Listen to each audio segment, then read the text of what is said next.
Welcome to Chapter 8. In this chapter, we're going to be talking about training and development. And I thought it would be useful to give us a chapter overview. What I'm going to try and do is break this lecture into three main parts. First, we're going to talk about the importance of training. Then we'll spend a little bit more time talking about how training can be delivered. And then we will finish with some training issues that are specifically related to diversity. So let's get started with the importance of training. So more than 90% of Fortune 500 companies have some type of formal training program. So that kind of implies that the larger, more well-established companies really seem to see the value in training their employees, either at intake when they've first been hired, or at some point along their trajectory as an employee of the organization. They can see the value of training them in specific behaviors or specific attitudes or other kinds of things that will be beneficial to the organization in the long run. Whoops, I'm hitting the wrong button.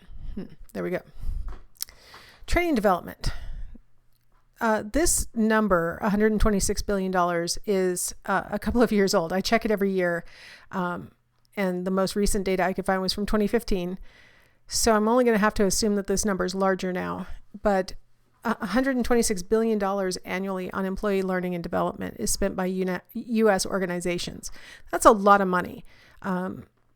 If you're having trouble conceptualizing what $1 billion is, there's a really good concrete example on the internet that shows you in $100 bills how much $1 billion is. It's a really big stack of $100 bills. So $126 billion spent annually on training gives the impression that there are things that organizations really want their employees to know, things that they want them to be able to do that are maybe beyond what would be expected from somebody with a degree in a particular topic or something like that, right? Like these are specific things that the employer wants their employees to know or to be able to do. The average training budget for the top 125 companies is $145,500,000. This is 2012 numbers. So again, this is probably larger today. That's a lot of money, even if this is in 2020 dollars. The average budget for training is probably more than you would think most companies make, right? Let alone have available to spend on bringing their employees into alignment with the skills, knowledge, abilities that they would like their employees to have. So why is so much training needed? If we're using a really good selection system based on job analysis and all the things that we've been talking about so far in class, so that we're actually recruiting and hiring high performers, why do we need to train them? Well, each organization has something that's specific. I mean, even down to the smallest organization. For example, let's use something that physically is a probably small workplace, which is one of those drive-by barista stands, right? Here they are in that tiny little trailer or maybe it's been put onto a foundation of some sort, but we're talking about something that's maybe 8 feet by 12 feet wide. So physically a very small workplace. Even if a person comes to that workplace with barista experience, there's going to be at least a minimum amount of training that's going to be required for the person to know where everything is that they need, how to actually produce the drinks in the way that this barista stand wants them created, right? Like there's organization specific things that physically we would want you to do, like know where to find things, know how to make the thing. And then there might be organization specific behaviors that we want to make sure that our employees are displaying. Maybe there are certain phrases we want them to utter, maybe there are things we want them to say when they answer the phone. I mean, there's minimum number of things that any organization would want to bring new employees into alignment with that is very specific to this organization. So even with great experience in training, you still are going to need to know what this job or organization wants. Experienced employees within an organization sometimes need to be retrained because sometimes their job changes. Remember, we've talked about downsizing or reorganization of the company and things, and that may mean that people who have been doing a particular job are now expected to do more or different or something that's going on. I'm thinking right now about, I'm lecturing right now in May of 2020, and a lot of faculty members that have never taught online before have been suddenly thrust into learning how to deliver university content, college content via the internet in one way or another, holding Zoom meetings. Maybe they've never run a Zoom meeting before and they need to be trained on that. Maybe they're recording their lectures for the first time and they needed to be trained on how to use the materials that would allow them to do that. That was a very acute situation that made all of us have to learn how to do things differently. I feel like I'm one of the lucky ones because I've been teaching online since 1998. I have seen all the variations and ways that you can deliver things online. And one of the things I really struggled with when we had to convert from a face-to-face class to an online class that I have never taught as an online class before is whether students expected a synchronous component and whether students expected to have Zoom meetings. And as I was preparing during the spring break, my internet kept going down. And I was like, okay, we're not doing that because I'm not going to be in the middle of a Zoom meeting. And then I've stressed my students even further by disappearing. And they're like, is class over? We have to be trained. We have to have flexibility when there are changes made in the organization around us, either acutely, like I've been describing just now, or something that's a long-term plan. Maybe new technology is coming on or something like that. And the new technology one is a great example of that continued development of employees. I can't think of very many industries in the world that have stayed the same as they were in 1950, right? Like things are done differently in just about every walk of life as far as organizations are concerned. Technology has changed things. I mean, at the very minimum, I was a clerk typist back in the, what year is it? 1988, 1989 sort of era. So we literally typed with typewriters back then. During the time that I was there though, I think I started in the winter of 1988. Probably by that fall, we had started to make the transition to using word processors. I mean, that quickly, it was starting to shift over. And by the time I left, nobody was using typewriters anymore. I was only there 3 years. Employees need to be trained in part so that they can be flexible and responsive to changing needs, changing technologies, changing opportunities. So increased organizational commitment plus job satisfaction lead to increased productivity, decreased absenteeism, and less turnover. One of the things that can significantly contribute to increased organizational commitment, which is what exactly that phrase sounds like, the commitment of the employee to the organization. One of the factors that really increases an employee's commitment to the organization is being trained by the organization. The organization giving the impression that that individual's development is important to the organization. So if you feel valued by the organization, you tend to feel more committed to it and you tend to be more satisfied with your job. As a result, you have higher productivity, you're more likely to come to work, less likely to quit. So it's in an organization's best interest to contribute to development of their employees, to help their employees to stay modern. So what is training? I'm going to give you the 1961 definition that still holds true. The formal procedures that a company utilizes to facilitate learning so that the resultant behavior contributes to the attainment of the company's goals and objectives. All right, so we might say slightly different words today, like maybe we would take out learning and maybe substitute in, memory or something like that. But really fundamentally, this is the definition of training, right? The formal procedures that a company uses to facilitate the learning so that they can shape the behavior so that ultimately the company's goals and objectives are attained. So we're going to need to talk about what formal procedures are available to organizations, right? So that we can facilitate the learning, which is the understanding or the changes in the behavior that we would expect in an employee. So we're going to have to talk about those formal procedures, and then we're going to have to talk a little bit about how would we know whether the employee has actually learned what we're trying to convey, right? So those are sort of the issues that we need to address. So how do we know whether training is needed? That's a good question. We don't want to develop a training program under the assumption that employees need it when in fact they don't need it, right? So how do we determine whether we need to train our employees? So in competency-based training, we're going to identify the competencies that the company wants all employees to have. So first step, oh man, that kind of sounds like a job analysis, doesn't it? Oh, come here, job analysis. We need you to figure out what competencies an employee in this position needs. And then we're going to develop training programs around those competencies. So there are a couple of angles with regard to the competency-based training that I want you guys to think about. One is that you may be hiring people who have really good credentials and really, they're great top-notch employees. And you need to teach them your specific competencies, like how exactly things are done in this organization.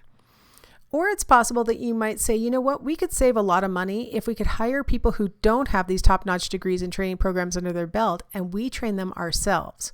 And that way we've trained them from the very beginning to have the competencies that exactly we need.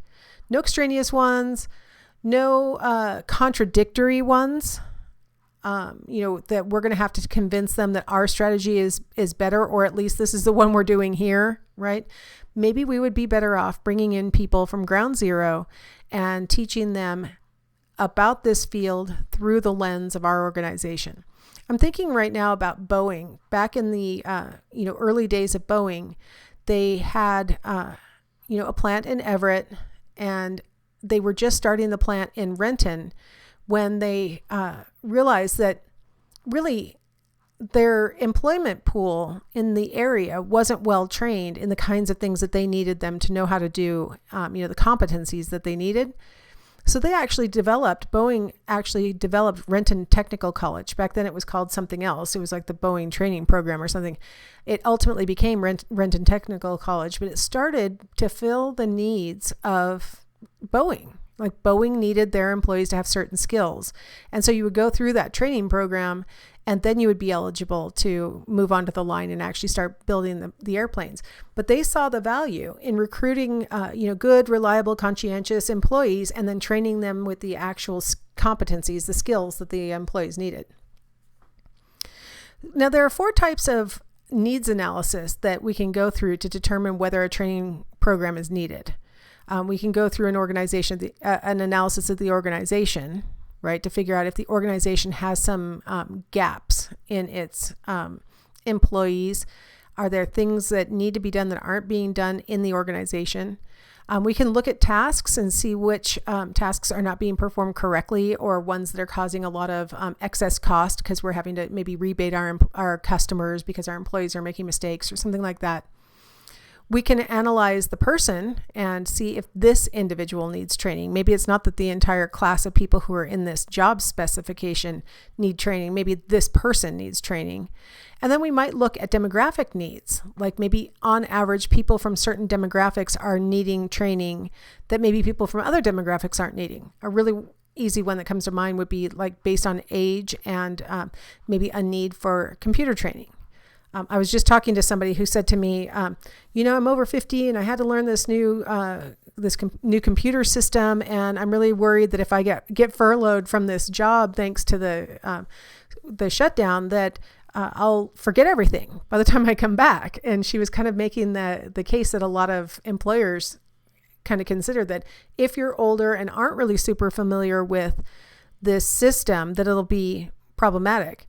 And maybe you need training. I'm laughing because I'm right about the same age as this person who was saying it. And I was like, okay, I'm not sure we should be blaming age. Maybe it's just like practice, but okay. But because I'm always a little squeamish about people saying groups like you or groups like you need extra training. I mean, there are individuals within each group that probably need training, and there are individuals within each demographic group who probably don't.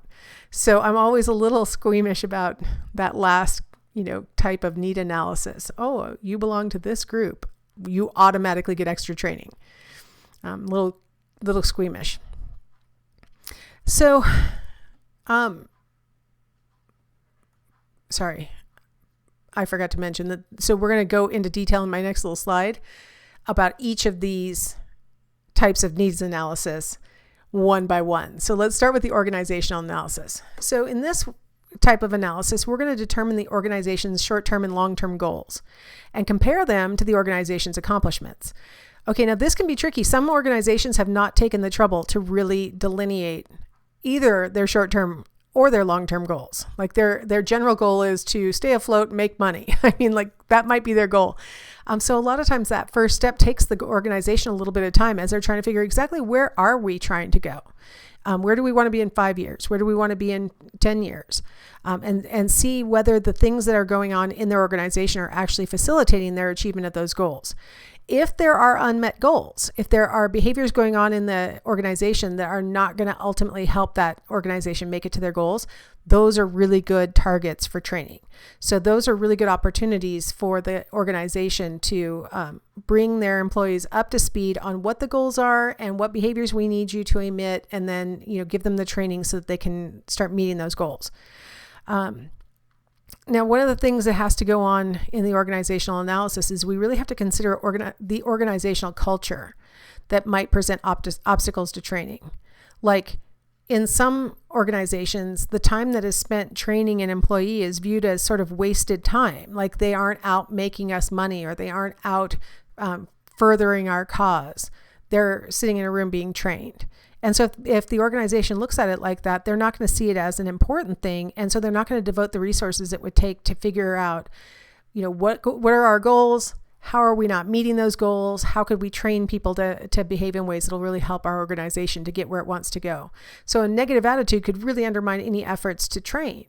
And I'm thinking of a couple of different very intractable companies that I've known of that have been like, oh yeah, we want some help. Our employees are not, displaying, for example, one company was very unhappy because their employees were not reliably coming to work on time. They were having a lot of just like slow arrivals in the morning. And so they were really concerned about that was their biggest complaint. And part of the reason why the employees, with surveying, you find out that some of the employees were like kind of dragging their feet about coming to work because they didn't feel super equipped for the things they were likely to encounter during the day. It was a very much customer service kind of company.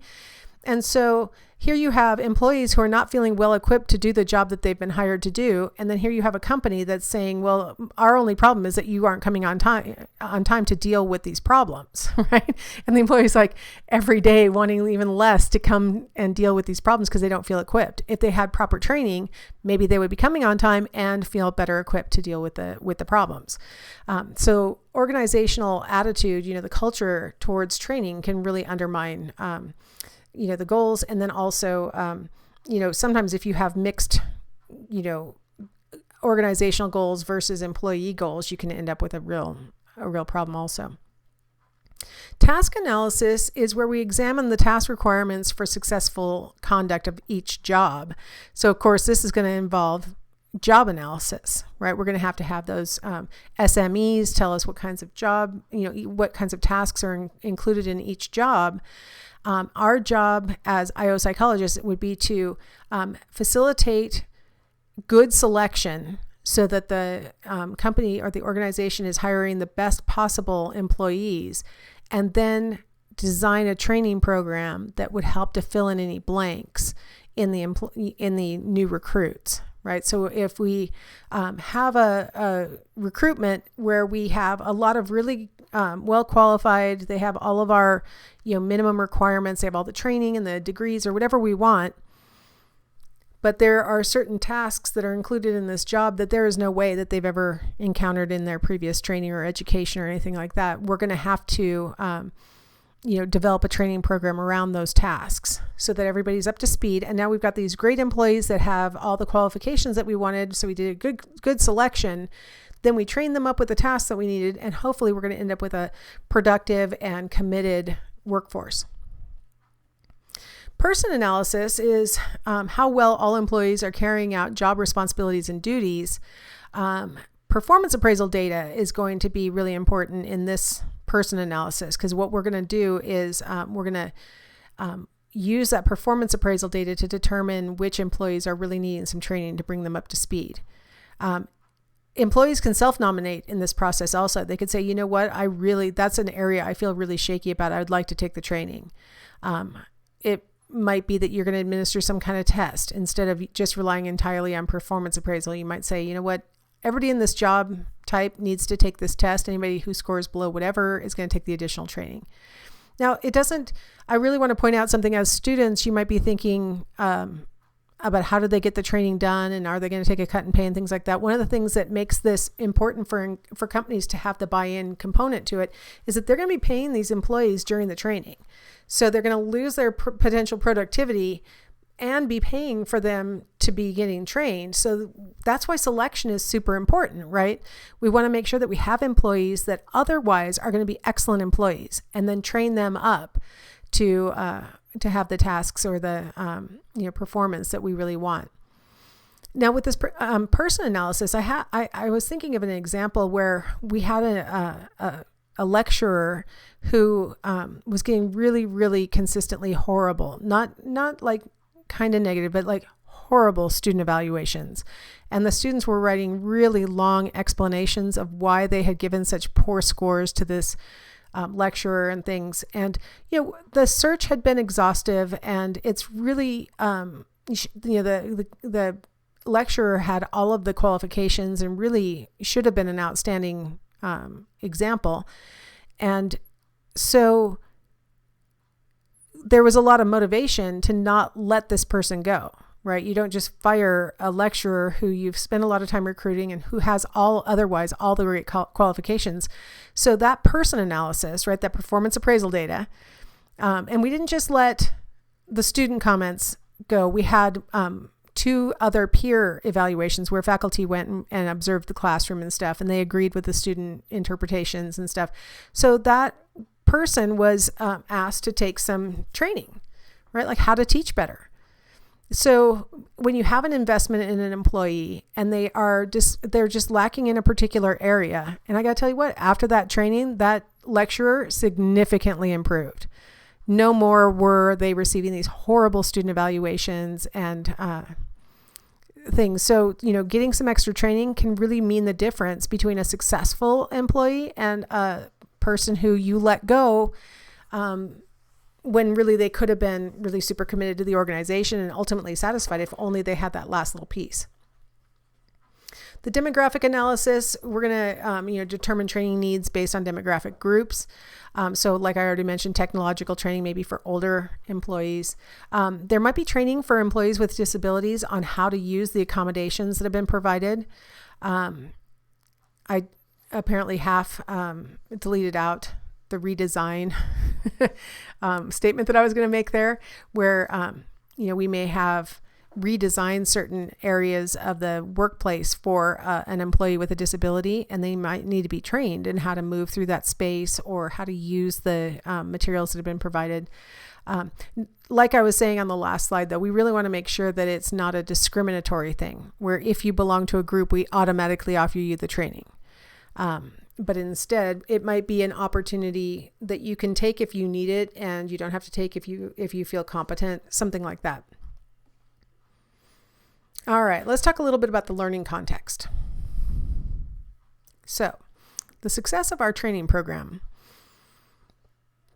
is going to be dependent on whether the training followed the principles of instructional design, which we're going to talk about more.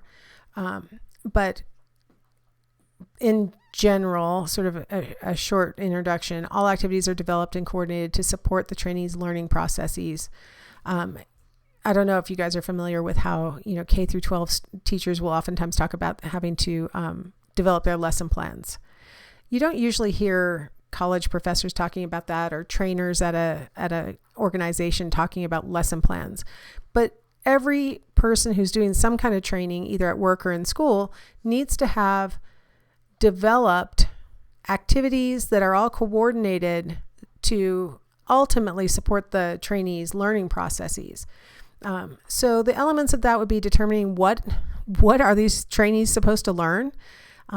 Sometimes it's hard to as the person delivering the training, it's hard to actually say, what am I trying to teach these people? I have found that when I teach a content course, I'm like, what is the overarching message I want students to get from this class? And I find that in a lot of ways, it helps if I can, in 1 or 2 sentences, characterize the entire class. Like, these are the things that you will learn in this class. It's a really important exercise to figure out, what am I actually trying to achieve? Under that header, you might be focusing on, maybe under cognitive, it would be things like you might need to remember these things, or you might memorize this language that we expect you to say when you answer the phone on behalf of the organization, something like that.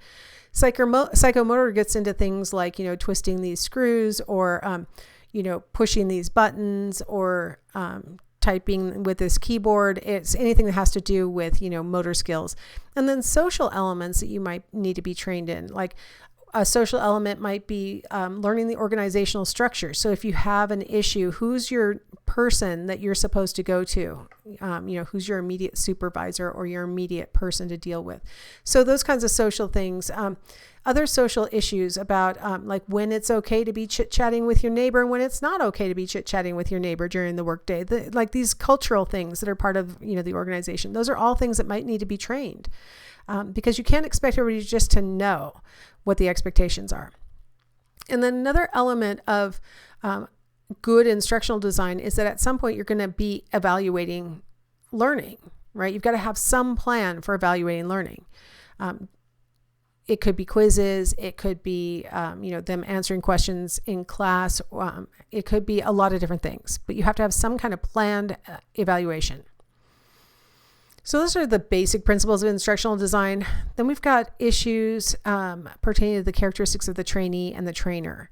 How ready the trainee is to be learning the material, how competent they feel to actually be able to acquire this new information. Self-efficacy means how much you feel like you have what it takes to accomplish the goal in front of you. In this case, we're trying to accomplish the goal of gaining new skills or knowledge. How competent does the learner feel about that? How motivated are they to actually learn the things that they're going to learn in this training? And I've seen, across different kinds of trainings, varying degrees of like the whole crowd being motivated or not motivated to learn this material. I've noticed that, if it's a training that there are certain trainings that, for example, at our organization, we're required to take the training every single year. The first time I took it, I thought it was kind of interesting and cool. The one that we have to take every single year is cybersecurity. And the first time I took it, I was kind of interested. I am currently scheduled to take it for the 5th time. I was supposed to have completed it 3 days ago. I haven't taken it. Partly, I would like to argue it's quite redundant. They did tell me that there's a new section in it, so I should be interested in that. But yeah, not that motivated. Trainer characteristics.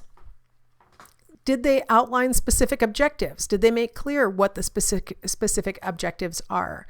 Do they understand learning styles? And please do not confuse what I just said, learning styles, with what you might have heard about, which is the idea that some of us are auditory and some of us are kinesthetic and some of us are visual. That's not what I'm talking about. There's like very little evidence to support that model.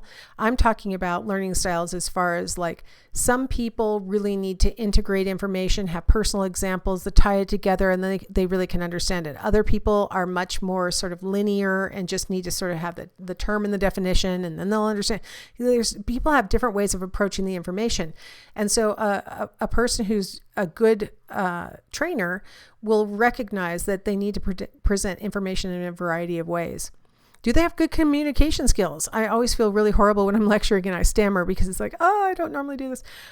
Do you have good communication skills? Do you speak in a language that the learners will understand? That's probably a huge risk for us professors, is that we sometimes use words that the listeners are like, what? You want to make sure that you're speaking in a language that the trainees understand. You want to make sure that you are not speaking down to your learners. Nobody hates that more in a trainer than to be spoken down to. But on the other hand, don't speak over it. Like, try and be at the right level for your learners. What kinds of words you use. I find myself saying right a lot. Those little ticks, those little quirks are very annoying. Having good communication skills are really important in a trainer. And then having flexible strategies. One of the things that I like about the face-to-face situation is when I can see that my students are I can see in their faces, what are you talking about? And I can rephrase it, right? Okay, let's take a step back. Let's do an example. Let's talk about it from another angle because I can tell that I'm confusing you. Having those kinds of flexible strategies. I'd also like to argue being flexible that, some of your learners might be able to come and face-to-face learn from you, and other of your learners might need to be online. And so we have to be flexible and be able to convey our information in multiple ways. All right. And then the basic principles of learning. Learning is defined. Let's look at this definition. Learning is defined as a relatively permanent change in behavior that occurs as a result of experience or practice. All right. So after our training, we expect you to relatively permanently behave the way that we've trained you to behave. That might be a little optimistic, maybe, but with practice over time, maybe it will become rote and we really will see people behaving pretty much the same way. It took me a long time after I stopped answering the phone for Wells Fargo Mortgage Lending Division to stop thinking whenever I picked up a phone to say, hello, Wells Fargo Mortgage Lending Division. It became a relatively permanent change in my behavior, I have to say. So when we talk about training, at least within the context of this organization, and at least within the context of when you are holding the job in which you are being trained, we expect your behavior to be relatively permanently changed as a function of having gone through training. All right. So what are the principles of learning? So I've got a bunch of boxes here. First off, I wanted to point out at the top left there that active learning issue. I think we can all agree that the times that we've been in classes or any kind of training where we actually got to sort of interact with the material, not necessarily with each other. I mean, that's part of, being engaged is to interact with each other, but actually getting to interact with the actual concrete material that we're going to be dealing with. We tend to learn it better. So active learning, as much as we can, bring it to life, tie it directly to what the person's going to be doing, right? Then there are other issues across that top row. Like, should we teach the whole set of information all in one training session, or should we break it up into parts? Well, it kind of depends on what kind of material you have. Like, it makes a lot of sense to sit down and do the entire thing in one sitting if you have highly organized, coherent material, really independent tasks. Those things make sense to teach the whole task in one sitting, right? Because you need to get this whole thing to closure so that you understand, okay, this is how I do this task. If I broke it up into little pieces, you might not ever see how it all comes together. So certain kinds of information make sense to be delivered in whole. Other kinds of information, you might want to break it up into parts. Like if it's really complex material, you might need to break it up into parts. You'll notice that in most of your textbooks or in classes, right? We break up really complex things into segments and deliver parts of each segment, sort of sequentially so that it all starts to come together ultimately. So if the more complex it is, the more likely it is that you need to break it up. And then the other time that part makes sense, to divide it up into pieces is when it is something that's easily divided. Right? If you have to arbitrarily stop talking because it's time for, work to be over for the day, and we're going to pick up in the morning, you're actually going to have to do some backtracking in the morning if you don't have an easily divided task. So sometimes, class gets released early because it's like, okay, this is a logical time to stop because I've gotten to the end of this complex task. And if I start on the next thing, it's not easily divided and I'll just have to repeat it tomorrow anyway. So let's go ahead and stop. So really, it's a function of what kind of material you're teaching, whether you want to do it all in one sitting or if you want to break it up into parts. Should we do it all at once or in several sessions? The question is, should we do it in what we call massed learning? That would be all at once. It is really efficient for organizations to do massed training. They, okay, you guys all go to your 1-day training and then everybody's back to work tomorrow. That's like the most efficient thing for the organization to do. But there's a lot of evidence that if we really want you to, change your behavior permanently, distributed learning or learning that occurs in sessions is the best thing to do. The really best thing to do is for you to learn the material to a certain level of competence. And then maybe we have a break. We don't see you for another week. And then we come back and we sort of maybe quiz you on it. Or we might do a little rapid relearning test where we start introducing the material again and you see, oh, wait, I do remember this from last week. That actually produces the longest term retention. To have that little bit of feeling like you forgot it and then sort of relearn it again, that produces the best long-term retention. It's not the most efficient way for the organization because you're going to have to be coming to training every Monday for like 3 months. But it's the best if truly we want to change your behavior permanently. Meaningfulness. How do we make the material meaningful? Well, for one thing, giving the student an overview of where we're going. Like, what is the basic premise of this training? These are the topics we're going to hit.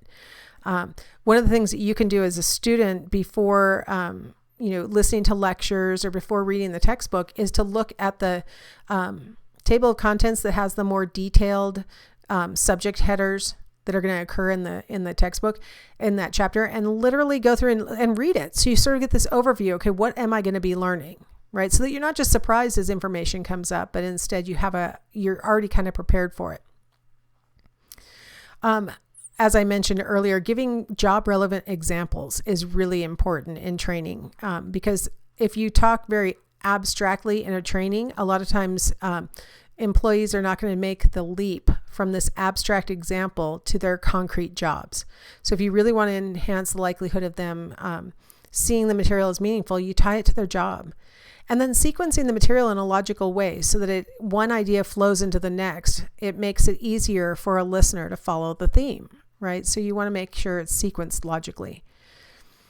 Now, in the bottom left corner, I listed practice and overlearning. It's really super important for learning to have the opportunity to practice the material that you're trying to encode, and then to give enough practice that the person has actually gone beyond just remembering it to actually overlearning it to the point where they don't really have to think about it. They just know it. That's ideal. So again, you're going to see that if we're going to have overlearning as a goal, distributed practice makes a lot of sense. Having lots of different trainings over time rather than one big massed one probably makes sense, even though it's not the most efficient thing for the organization. Feedback. Getting to know how, I forgot I had some bullet points on practice and overlearning. Oh, surprising me. So perfect practice, what you want to have happen, ideally the last thing that happens in a session is for that learner to have one perfect practice on the task where it went right. That's the ideal. Now, if they're in the beginning phases of learning something, that perfect practice might not happen. But if you can get them to have that perfect practice, and especially then they can sleep on it, it really helps to integrate it into their memories and makes it more likely that behavior that led to that perfect practice will be emitted again in the future. I already mentioned overlearning, so I don't know why I wrote it again. Okay, feedback. Giving them, the learner, knowledge of how well they've done on the quiz or whether they've really internalized the material or not. One purpose for that is that it provides information for adjustments to behavior. If you think you're doing it right and you're not, it's better to tell you that early rather than later. Right? Like, let's have a little quiz and you find out, oh, wait, did I misunderstand? I thought the correct answer was turn the knob to the left. What are you talking about?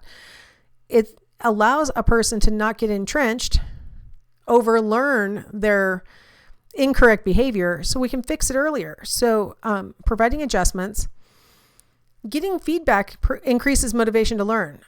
Knowing that you're on the right track is very motivating.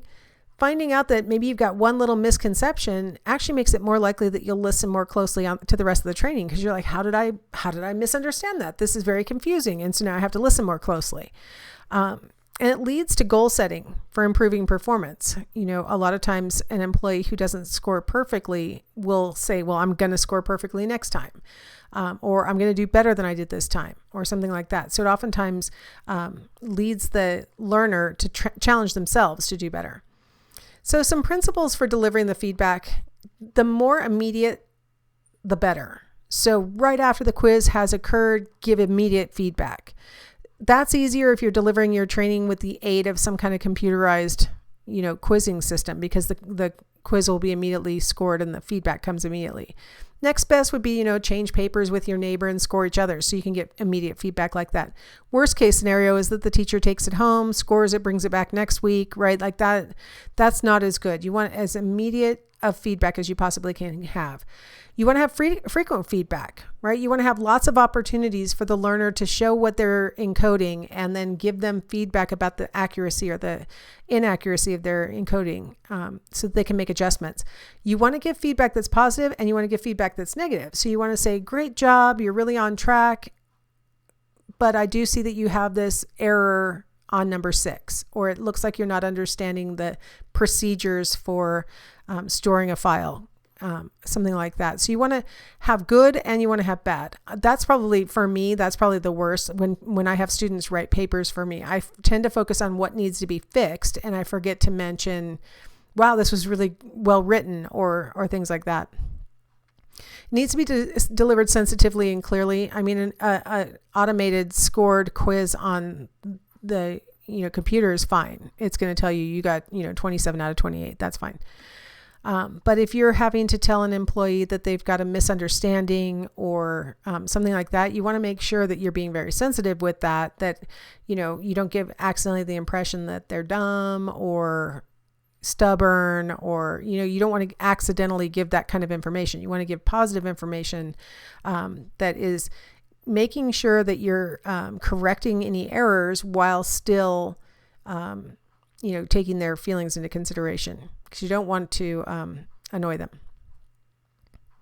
Now, transfer of training is really the goal. The extent to which material, skills, or procedures learned in training are taken back to the job and used regularly by the employee. That's the whole reason why we're bothering to train, right?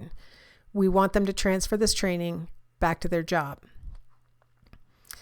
Positive transfer is when going through training improves their job performance. Negative transfer is when their performance actually declines after training. So they actually are doing worse after going through the training. So I don't think it takes, my color coding here to make it really clear that we don't want negative transfer to happen. We don't want a person to actually start eliminating positive behaviors or adding in negative behaviors after they've gone through training. So how do we ensure positive transfer of training? Well, one way is what a procedure called identical elements. We want to maximize the similarity between the training situation and the job situation, so that it's not like the learner has to go back and say, oh, I can see how maybe what I'm doing right now relates to what I just got trained. They at training recognize this is what my job looks like. This is what I should be doing. So that this identical elements will facilitate transfer. Giving them active practice where they literally get to apply the things that they've learned in training to actual examples from work. Maybe they are examples that have been collected by the subject matter experts over time, of things that maybe employees have done wrong or things like that. Maybe a decision that an employee had to make, and now the person in training gets to practice making a decision or something. That kind of active practice is really helpful in ensuring that they're going to see that what they've been trained applies to their job.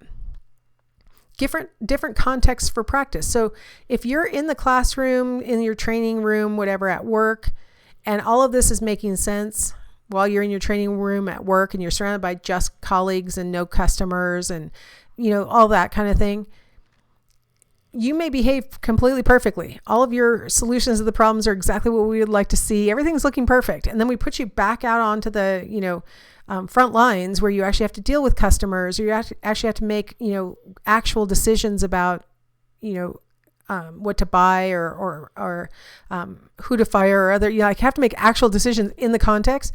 You may not see that transfer of how what you learned in that break room actually relates to what's happening out here in the real job.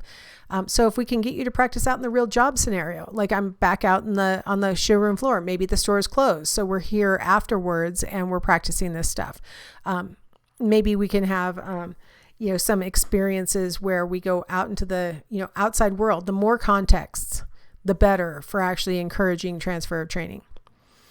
Transfer climate. This is where we have peer and supervisory support for transfer. So after you've been through training, you come back to your workstation and you're starting to implement things that you were taught to do in training. You don't need your supervisor coming over and saying, that's not the way I told you how to do that. You're like, I just went through training. I was told this is how I'm supposed to do it.